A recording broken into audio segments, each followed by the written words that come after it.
Hi చెప్పి 14 కోట్లు కొట్టేసిందట. Hi చెప్పి 14 కోట్లు. మరి వీడెంత మరి తెలివికాలడో మరి అర్థం చేద్దాం. హాయ్ చెప్పిందట కథ 14 కోట్లు, 1 కాదు 2 కాదు. ఫేస్బుక్లో హైదరాబాద్ డాక్టర్కు మహిళా టోకరా. మరి ఫేస్బుక్లో హైదరాబాద్ డాక్టర్ అట. మళ్ళీ వీడు చిన్నపిల్లలు చాక్లెట్ తినే పోరాడు కూడా కాదు కదా, ఏలు పెట్టిన చీకటోడు కూడా కాదు కదా, డాక్టరు. హాయ్ చెప్పగానే పోతాం. మరి మనకి ఏమనిపించిందేమో అట్నుంచి హాయ్ చెప్పిందట కథ బ్యాంకులో పైసలు ఏ అంటే వేసుకుంటూనే పోయాడు, అవి దోసుకుంటూనే పోయింది. ఫేస్బుక్లో హైదరాబాద్ డాక్టర్కు మహిళా టోకరా. భర్త నుంచి విడిగా ఉంటున్నానని నమ్మించి మోసం.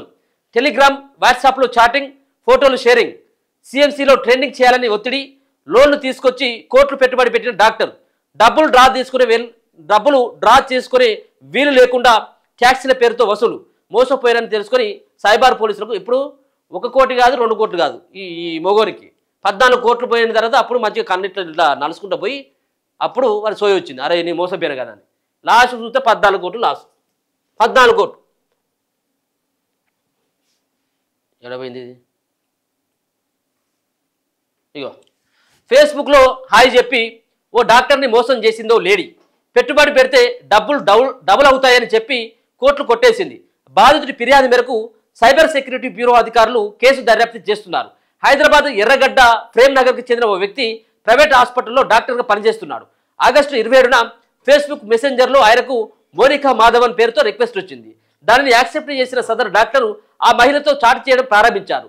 ఇద్దరి మధ్య కొంత చనువు ఏర్పడడంతో పర్సనల్ విషయాలు పంచుకోవడం మొదలుపెట్టారు. ఈ క్రమంలో తాను భర్తతో విడిపోయి ఒంటరిగా ఉంటున్నానని, విడాకుల కేసు కోర్టులో పెండింగ్లో ఉందని అతన్ని నమ్మించింది. వాట్సాప్, టెలిగ్రామ్లో చాటింగ్స్ చేసుకున్నారు. పర్సనల్ ఫోటోలు షేర్ చేసుకున్నారు. ఈ క్రమంలో తాను సిఎంసి మార్కెటింగ్ ట్రేడింగ్ ప్రతినిధి అని చెప్పింది. సిఎంసి ట్రేడ్ మార్కెట్లో ఇన్వెస్ట్ చేస్తూ తాను రోజుకు 4 లక్షల నుంచి 5 లక్షలు సంపాదిస్తున్నానని చెప్పింది. తనతో కలిసి జాయింట్గా ఇన్వెస్ట్ చేయాలని కోరింది. ఇక ఇప్పుడు 4-5 లక్షలు సంపాదించేటువంటి ఆమె ఈ మునగాడ దొరికిందని ఈ మునగాడికి మెసేజ్ చేసి నమ్మిండి అన్నట్టు. ఈ క్రమంలో ఒక సంబంధించినటువంటి ఒక లింక్ పంపింది. అనే ఒక వెబ్ లింక్ను కూడా అతనికి పంపింది. ఆమె మాటలు నమ్మి అందులో ఆ డాక్టర్ ఇన్వెస్ట్ చేయడం ప్రారంభించిండు. లోన్లు తెచ్చి పెట్టుబడి పెట్టినట్ట. ఇక వీళ్ళ దగ్గర జేబులు ఉన్నాయి కాకుండా ఇక పక్క దగ్గర వాళ్ళ దగ్గర వీళ్ళ దగ్గర అప్పుడు కూడా తీసుకొచ్చి పెట్టుబడి పెట్టినట్ట.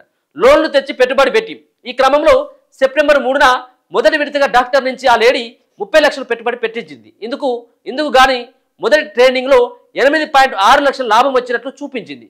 ఆ తర్వాత క్యాపిటల్ ఇన్వెస్ట్మెంట్గా ఒక్కొక్కరు 5 కోట్ల చొప్పున 10 కోట్లు ఇన్వెస్ట్ చేయాలని ఒత్తిడి చేసింది. తన తరపున కూడా నువ్వే ఇన్వెస్ట్ చేయాలని, ఆ డబ్బులను తన తండ్రి ఫండ్స్ నుంచి తిరిగి ఇస్తానని అతన్ని నమ్మించింది. అంతేకాకుండా ఈ మొత్తం అమౌంట్లో 85,000 విత్డ్రా చేసుకునే ఛాన్స్ ఇచ్చింది. ఆమె మాటలు నమ్మిన ఆ డాక్టర్ బ్యాంకుల నుంచి లోన్లు తీసుకుని మొత్తం 10 కోట్లు సిఎంసిలో ఇన్వెస్ట్ చేశారు. తర్వాత విడతల వారీగా మరికొంత డబ్బులు అందులో పెట్టుబడి పెట్టడంతో తన ట్రేడింగ్ వాలెట్ బ్యాలెన్స్ 34 కోట్లకు చేరుకున్నట్లు సైబర్ నేరగాళ్లు చూపించారు. ఈ క్రమంలో 34 కోట్లను డాక్టర్ విత్డ్రా చేసుకునేందుకు ప్రయత్నించగా సాధ్యపడలేదు.